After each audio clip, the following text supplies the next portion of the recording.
নিন আজকের একটা নতুন রেসিপি ভেজকে নন ভেজের মতো বানাবো। ভালো করে জলটা গরম করে সয়াবিন বড়িগুলোকে ছেড়ে দেবো। তারপরে ভালো করে এদিক ওদিক নাড়িয়ে দেখে নিতে হবে বড়ি ঠিক গরম হয়েছে কিনা। তারপরে একটি বেলার মধ্যে নামিয়ে নিতে হবে ওগুলোকে ঠান্ডা করার জন্য। এবার কড়াটাকে গরম করে ভালো করে মাস্টার অয়েল দিয়ে সাজিয়ে নিতে হবে কড়াই। এরপরে শুরু হয়ে যান লড়াই করার জন্য। তেলটা গরম হয়ে গেলে আলুগুলোকে ছেড়ে দিন, দিয়ে আলুগুলোকে ভালোভাবে মাখিয়ে নিন। স্বাদ অনুযায়ী লবণ আর হলুদ দিয়ে দিন, একদম দুলহানের মতো খুব মতো সাজিয়ে দিন। ভালোভাবে এদিক ওদিক নাড়িয়ে নিন এবং লাল করে কষিয়ে নিতে হবে। বারবার চেক করতে হবে নিচে যেন না লেগে যায়। লেগে গেলে কিন্তু খাওয়ার স্বাদটা কিন্তু একদম মিটে যাবে, কিন্তু এটা তোমাকে খুব ভালোভাবে ধ্যান রাখতে হবে। তারপরে দেখুন হালকা লাল টুকটুকে হয়েছে, আলুগুলোকে তুলে নিন। তারপরে আলুগুলোকে তুলে নেওয়ার পর আবার কড়াতে গরম তেল করতে হবে। তারপরে একটু হালকা তেলটা গরম হয়ে গেলে বড়িগুলোকে ছেড়ে দিই। বড়িগুলোকে সেম প্রসেস আলুর মতোই আগের মতোই যেমন করেছিল, সামান্য অনুযায়ী লবণ, সামান্য অনুযায়ী হলুদ, এই কোণের মতো এটাকেও সাজিয়ে নিন। ওটাকে বড় সাজানো হয়েছিল, এবার কোণে সাজানো হয়ে গেল। এবারে ভালোভাবে এদিক ওদিক নাড়িয়ে নিন। দেখে যদি দেখো এটা হালকা ভাজা ভাজা হয়ে গেছে তাহলে এটাকেও তুলে নিতে পারো বেলার মাধ্যমে। তারপরে কড়াটা নিশ্চয়ই কালো মোচার যে পড়ে গেছে ওগুলোকে হাঁটিয়ে নিন।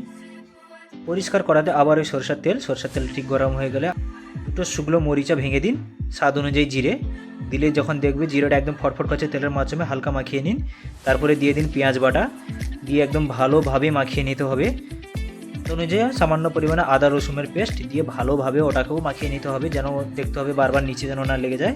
ভালোভাবে মাখিয়ে থাকুন, ওই টারজানের মতো ঘোরাতে থাকুন।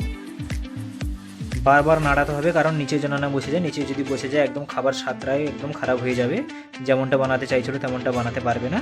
বারবার চেক করতে হবে ওইটা কী সুন্দর একটা কালার এসেছে। এরপরে তুমি সামান্য অনুযায়ী লবণ, হলুদ, লঙ্কা গুঁড়ো এগুলো দিতে পারো, দিয়ে আবার বারবার নাড়াতে হবে তোমাকে, না হলে ওইটা নিচে বসে গেলে কিন্তু খুবই সমস্যা হয়ে যাবে, খাবারের স্বাদটা একদম মিটে যাবে।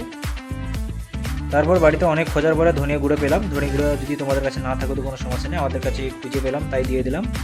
তারপরে ওই দুটো টমেটোমের বাটা দিয়ে ভালোভাবে মাখিয়ে নিতে হবে। এরপরে হালকা লবণ দিতে পারো তোমাদের স্বাদ অনুযায়ী, আমরা বারবার লবণ অ্যাড করছি। তো এখানে টমেটোটা ধুয়ে আবার দিয়ে দিয়েছি।